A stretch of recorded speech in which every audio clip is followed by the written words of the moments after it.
Hey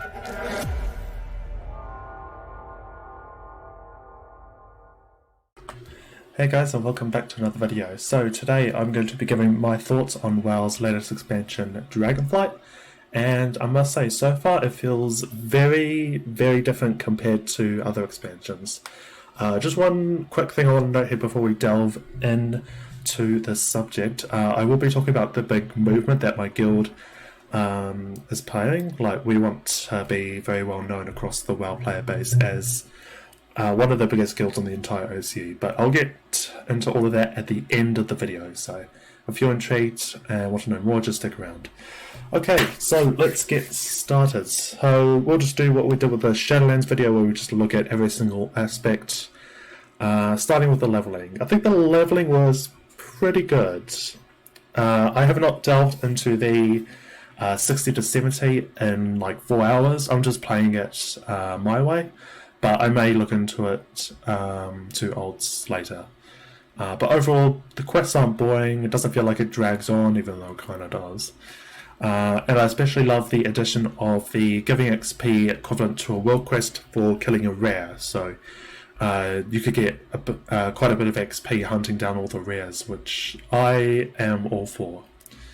However, the one thing that throws me off is the fact that you can get from 68 to 70 by crafting stuff. I think that's a bit unrealistic, but it is in the game, so whatever, but it's just not something that I'm a big fan of. The dungeons overall are pretty good. I won't spoil it too much here because I will be making another video ranking all of the Dragonflight dungeons and stating where they would be in my dungeon ranking list, but all I'll say is that there was a new worst dungeon of all time for me. So, see if you can guess which one it is, because it actually shouldn't be too hard. I think the dungeons have also changed quite a bit in the way of like making trash more difficult and deadly. It even rivals the trash back in the Burning Crusade. And of course, visual-wise, the dungeons are just spectacular. Even the new Alderman is amazing, the Ruby Pools. Yeah, all those dungeons are absolutely amazing. And I think that the best-looking boss of the expansion has to go to that the Crystal Dragon at the bottom of the Azure Vault. I can't remember his name, but good god, he looks amazing. Let's talk about the dragon riding, because this has been talked about a lot since it was announced. I think they brought it out very well, and I think a lot of people like it, since you pretty much have flying right off the get-go. And I must say, I heavily underestimated the benefit of having all the dragon glyphs unlocked, and the fact that it's account wide, it just over halves the leveling time of all your olds. So I hope it doesn't make stuff like this in the future, because it is such a sensational feeling. And the last thing the last good thing before we get into the negatives is talents. Yes, classes are so much more fun with 5 extra talent points in each tree. It's unbelievable, and at least with the 2 classes that I have at 70 at the moment, being a Red Paladin and an Enhancement Shaman, it just feels great. It really does. It just really makes your class feel like a class. Yeah, so now we get to the first part. So, actually no, I almost forgot. We got to talk about the story a little bit. So this part will be relatively spoiler-free, so you don't need to skip ahead or anything. But I just got to say that the way they kicked off the story with the Drakthir starting zone preach patch is just absolutely incredible. And if you haven't done it already, I really recommend you go do it, because I think having the dragon aspects come back is awesome. But the big thing that really gets it for me is Razagath.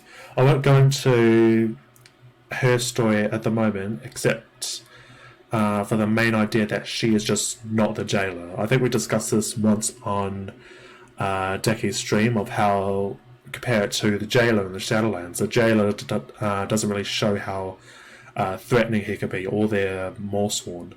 The only time this has really happened is pre 9.1, is in that the Moor starting area. That's it. Until we see the Morsworn come in with full force and launches war upon the Shadowlands in patch 9.1. But Razageth, on the other hand, is the complete opposite. She is very threatening. She is very powerful. It means to undo all life, blah, blah, blah. And we constantly see the threat of her Primalist army. Like, they pop up all the time. And just the sheer amount of destruction and death that released in the wake, it's just amazing. I really love it. That's all I'll say for now. So the first negative, it's probably not a big deal, is the professions. I do like the new revamp and the UI on the professions tab, and the certain ranks on certain materials. But the problem is that all these new things on the profession tab is like inspirations, skill, resourcefulness. Like, first time seeing this, I was going, then again, not everyone will agree with me. I know a lot of people like it. I know we discussed it before in Decky's stream. He really likes it. He really likes the complexity to it. I do not. Not as much as Renown. Renown and Shadowlands was okay. Like, when they gave you 2 per week, and the more renown you have, the more stuff you can have access to, which is cool.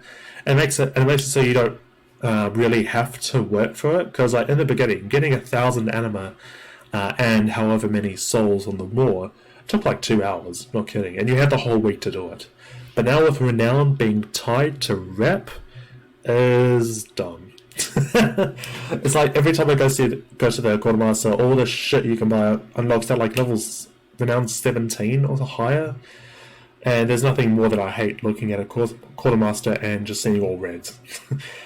and getting max renown does take quite a long time. That said, I haven't got max renown yet, and I probably won't for a very long time, but I can tell that it takes quite a while, because even if you do everything, you still have to grind for it. You know, you still have to hard grind for it, unless you don't really care that much, which is fair. I think if they either went with the original renown system in Shadowlands, or if they just tied like half of the cosmetics and the gear to reputation, like their own reputation, like a Moke, Centaur reputation, Dragonskull Expedition, whatever. I think I like that way more.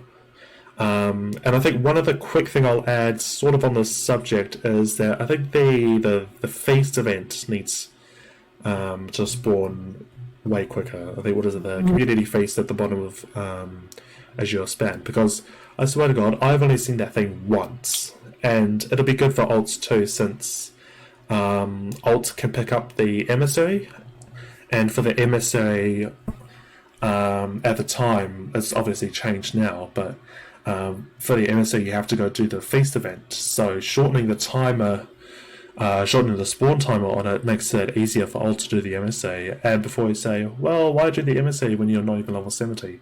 And that's because, honestly, it's not honestly worth doing it, or worth holding on to it, to get a piece of level 70 gear, because you're probably going to replace it almost instantly. Depends on your eye level and such. Now, this one I know lots of people will agree with, at least people who have done this content. The worst thing that I cannot fathom about Dragonflight by a mile is the PvP world quests.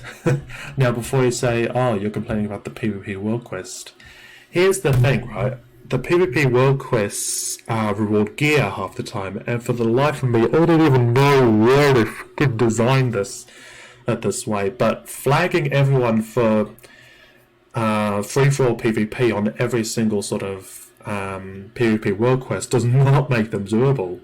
A great example of this is the world quest in Onawa Plains, where you go out and fight. Is the area where you fight the last boss in the Noka defensive dungeon, but in the outdoor world. There's some sort of arena there. There was a world quest for this just recently, as recording this video, which awarded something big. I can't remember what it was. But the thing is, when you go in there, it just auto flags you for free-for-all PvP. with a bajillion other people who will just kill you. Like as a melee, you just be taken out by the ranged and demon hunters, and the ranged just get backstabbed by new melee coming to join the battle. The other thing is that the mobs that you need to kill are not easy to kill at all. They're like 7 million health, and they're hit really hard. At least like the boss world quests, sort of thing.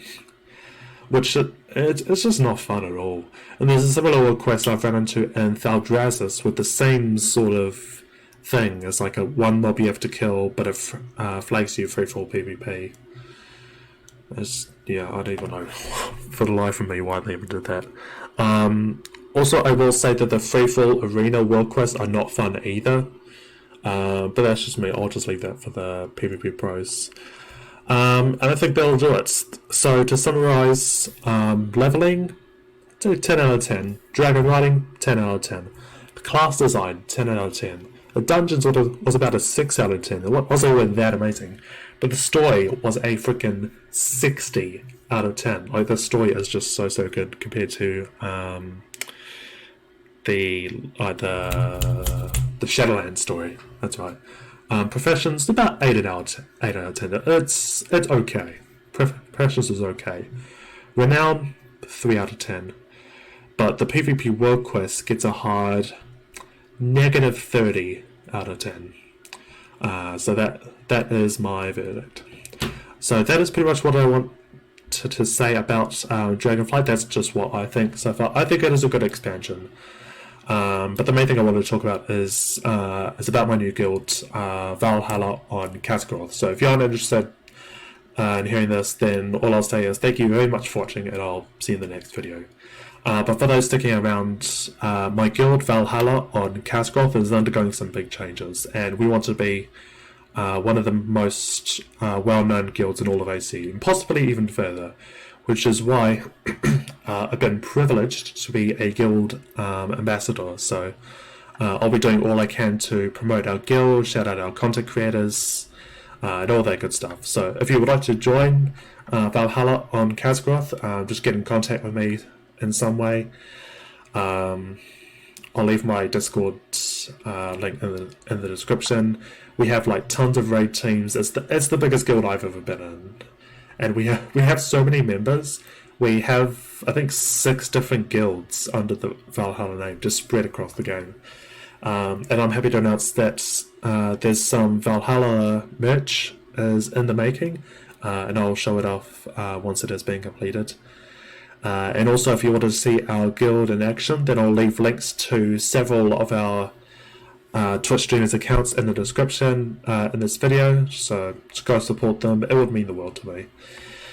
I would also like to make a video dedicated to Valhalla, which will go public sometime in the future when it's actually made. But that's about all I've got. So for those of you who are still here, thank you so much for watching and listening to what I have to say, and I'll see you guys next time. Bye.